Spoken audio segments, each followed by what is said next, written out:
But you guys, have you seen Simon Sinek? Yeah. Right, have you seen this particular talk? Gabor did talk at first conference, I think it was. You can nod along, right? And he had a topic, and I had met Gabor, but I'd never seen him speak in person. And I'm just wiping the beer off with my sock.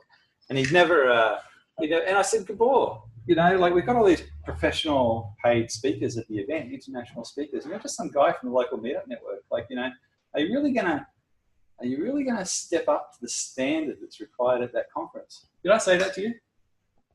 Wasn't I an asshole?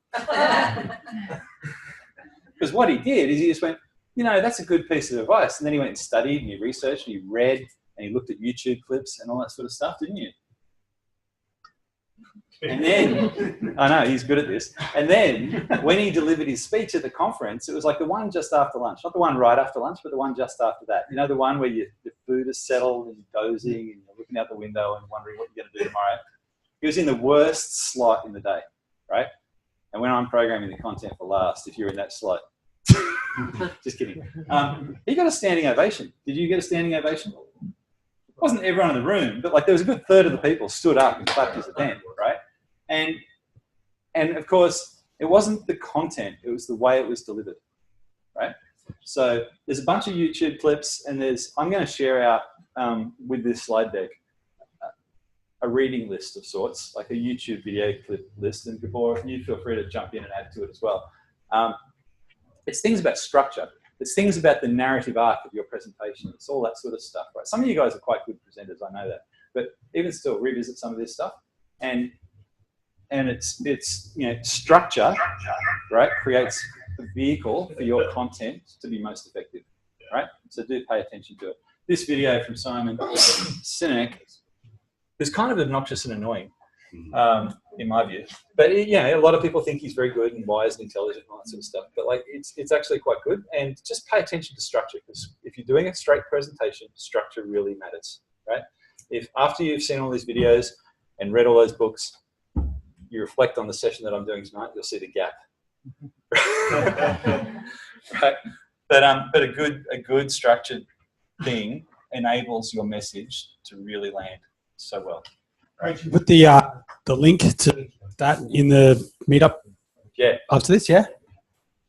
So we'll put the slide deck up, linked into the meetup notes, and we'll put the links to the videos up in the meetup notes and all that sort of stuff. So that'll be there, if not tonight, tomorrow. So you can kind of get all the homework stuff. Essentially, what Sinek says, see you, Chris. Essentially, what Sinek says is know what you want to say, tell a story, have a clear point of view, a strong point of view. Don't just turn up. I went to a conference, and a dude turned up, and he'd read a book, and he told everyone part of what was in the book, right? And he didn't reveal any personal insights, and he didn't talk about how he had used it. He just talked about the framework of the model in the book. And I was just like, why did you occupy 45 minutes of 100 and something people's lives when they could have just read that chapter themselves, right? Have your own story injected into what you're telling other people. Have your stake. Show why you care, right? And of course, there's a whole bunch of other things, right? Storyboard the presentation. Consider the narrative arc of the thing, all that sort of stuff. And of course, consider no slides, right? So plenty of great speakers do no slides, right? They're great as a crutch. I'm using these as a crutch tonight. I'm looking at this to keep me focused on the right thing and doing the right thing in the right order. If you really know your stuff, right, you probably don't need slides. Or if you do, you're going to use those 6 pictures, right?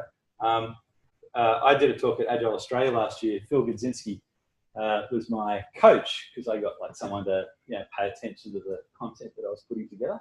And I just did the first draft like I always did. And I just throw every idea into a slide, one idea per slide, right? And then I just throw them in as they come to me. And the next thing I do is I organize them into a sort of the beginning, the middle, and the end, right?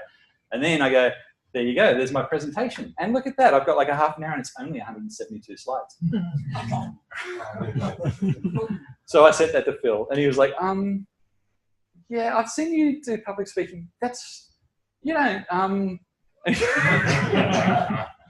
But of course, like when I was finished, it was 5 slides, right? Because, you just throw all this stuff away and, you're going to say it. You know what you want to say. You don't need a slide to say what you're going to say, right? The slides just augment and support, right? Having said that, because I'm only doing this once and I didn't spend a lot of time prepping for it, it's my crutch tonight. So this is what using a slide deck as a crutch looks like, right? Sorry? Does anyone want to give me shit? This is what not to do. This is what not to do, right?